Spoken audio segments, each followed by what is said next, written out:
तो ये रहा मेरा आफ्टर जो मैंने बॉडी वाइटनिंग स्क्रब बनाया है। देखें, बिल्कुल नेचुरल, ये मेरी अपनी ग्लो दिख रही है आपको। मैंने कुछ भी नहीं लगाया हुआ फेस पे। ये जो आज का पैक मैंने आप लोगों को सिखाया है, ये बहुत अच्छा है, ना सिर्फ आपके चेहरे के लिए, आपकी बॉडी के लिए भी बहुत अच्छा है। ये बॉडी हमारी अपनी है, ये चमड़ी हमारी अपनी है, इसको भी एक्सफोलिएशन की ज़रूरत होती है। डिस्कलरेशन इसकी भी कई जगह से हो जाती है।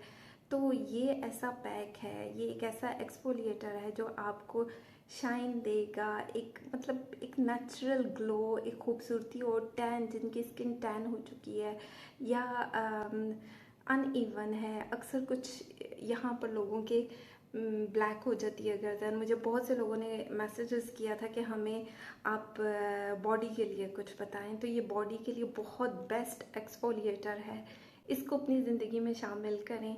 कोशिश करें इसे ग्लास कंटेनर में रखें और इसमें पानी ना जाए, क्योंकि पानी जाने से चीज़ ख़राब हो जाती है। और जब आप कोई भी पैक आप हफ्ते में 3 बार से ज़्यादा नहीं यूज़ कर सकते, चाहे वो बेसन है, आप इसको as a face wash use कर रहे हैं, सिर्फ आपने 3 बार यूज़ करना है, 3 बार से ज़्यादा नहीं यूज़ करना। और बॉडी पर आपने महीने में 2 बार इसका मसाज करना है। अपनी बॉडी को अपना समझें, ये आपकी अपनी चमड़ी है, इसको भी ज़रूरत है एक्सफोलिएशन की।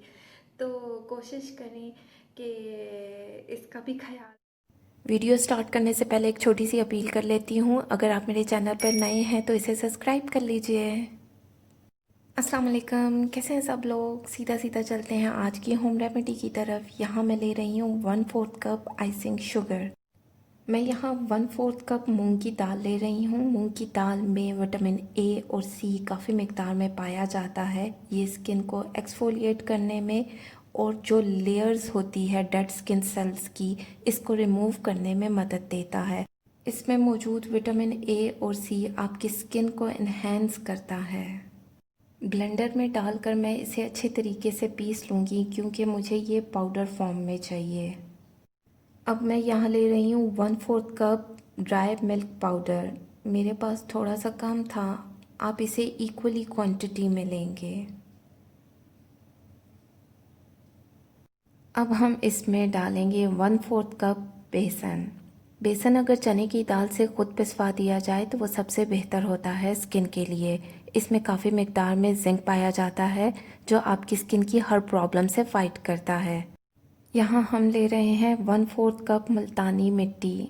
मेरा बस चले तो मैं हर पैक में मुल्तानी मिट्टी का इस्तेमाल करूँ।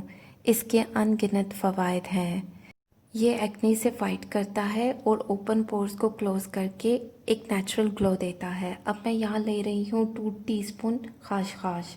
खाशखाश आपकी डेड स्किन सेल्स को रिमूव करने में मदद देता है।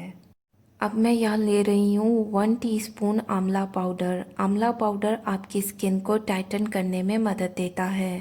हाफ टी स्पून दालचीनी पाउडर। दालचीनी पाउडर आपके फेस के लिए बहुत अच्छा है, यह आपकी फाइन लाइंस को रिड्यूस करने में मदद देता है।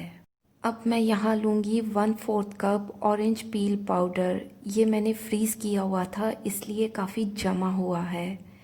इसमें नेचुरल ब्लीचिंग एजेंट्स मौजूद होते हैं, जो आपकी स्किन को पील करके एक नेचुरल ग्लो देते हैं। 1 टीस्पून हल्दी। हल्दी एंटीसेप्टिक है और ज़ख़म को फ़ौरन ठीक करने में मददगार साबित होती है। इसके अलावा एंटीबैक्टीरियल और एंटी फंगल प्रॉपर्टीज़ की वजह से आपकी स्किन के काफ़ी इश्यूज़ को सॉल्व करती है।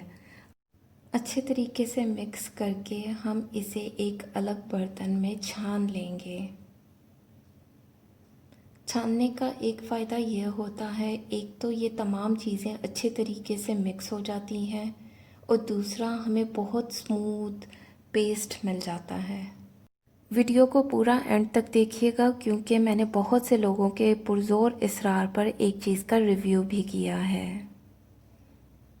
हमें ये कुछ इस तरह फाइन पाउडर फॉर्म में चाहिए और बाकी बचे हुए को आप दही और शहद में मिक्स करके आधे घंटे के लिए फेस पर लगा सकते हैं।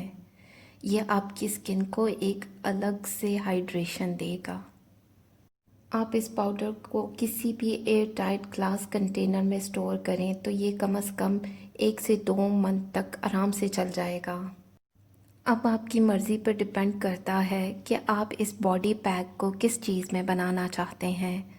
आप चाहें तो रोज़ वाटर का इस्तेमाल कर सकते हैं या फिर रॉ मिल्क का, और या फिर दही में मिक्स करके एक स्मूथ पेस्ट बना सकते हैं। मैं यहाँ ले रही हूँ कुकम्बर फेशियल मिस्ट। अगर आप जानना चाहते हैं कि मैंने ये मिस्ट कैसे बनाया है तो मैं इसका लिंक आई बटन में डाल दूँगी, आप जाकर देख सकते हैं। ये एक रिफ़्रेशिंग कूलिंग मिस्ट है, तो मैंने सोचा क्यों ना आज मैं ये पैक इस मिस्ट में बनाऊँ। नॉर्मली मैं इस पैक को रॉ मिल्क में बनाना पसंद करती हूँ। अब हम इसे अच्छी तरह से मिक्स कर लेंगे कि ये एक स्मूथ सा पेस्ट बन जाए, कुछ इस तरह से। बहुत से फ्रेंड्स ने मुझे मैसेजेस किए कि जिया हमें इनो के बारे में रिव्यू चाहिए।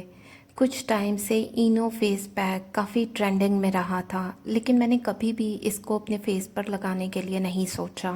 बहुत से यूट्यूबर्स अब भी इसका फेस पैक बनाकर फेस पर लगाते हैं फॉर वाइटनिंग पर्पस, तो मैंने सोचा कि क्यों ना आज इसे आप लोगों के लिए ट्राई किया जाए, जबकि इसको इस्तेमाल करने के हक़ में मैं नहीं हूँ, क्योंकि ये एक सॉल्टेड एसिड है और मुझे नहीं लगता कि इसे चेहरे या बॉडी पर लगाना चाहिए। हो सकता है ये आपको एक इंस्टेंट ग्लो दे दे, लेकिन फिर भी कोई भी ऐसी चीज़ फेस पर लगाने से पहले उसके बारे में अच्छे तरीके से जांच पड़ताल कर लेनी चाहिए। दुनिया में ऐसा कोई पैक नहीं बना कि जिसकी वजह से आप रातों रात गोरे हो जाएं, या किसी क्रीम की वजह से आप चिट्टे गोरे हो जाएं। तो चलें मैं इसे आपके सामने ही पेस्ट में डाल देती हूँ और देखते हैं कि आगे क्या होता है। बिस्मिल्लाह।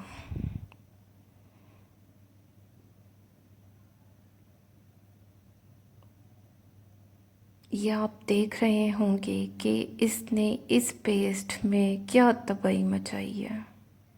वाह वाह, ये हमारी स्किन पर क्या तबाही मचा सकता है। मैं इसका पहले पैच टेस्ट कर लेती हूँ अपने हाथ पर, मुझे रिस्क नहीं लेना। मुझे कुछ भी फील नहीं हो रहा, लेकिन मैं फिर भी यही कहूँगी कि इस इनो को अपने चेहरे पर लगाने की बिल्कुल भी कोशिश मत करें गोरा होने के चक्कर में। चेक करें ये अभी तक, मतलब आप खुद देख सकते हैं। मेरी इस वीडियो से आपको अपने सवालात के जवाब मिल चुके होंगे। ड्राई होने पर इसे सर्कुलर मोशन में मसाज करते हुए उतारें। अगर ये बहुत ज़्यादा ड्राई हो जाए तो इस पे थोड़ा सा पानी छिड़कते जाएं और मसाज करें। अगर आपको आज की वीडियो अच्छी लगी हो तो मुझे फीडबैक ज़रूर दें। अपना ख्याल रखें, दुआओं में याद रखें। Thank you so much, love you all.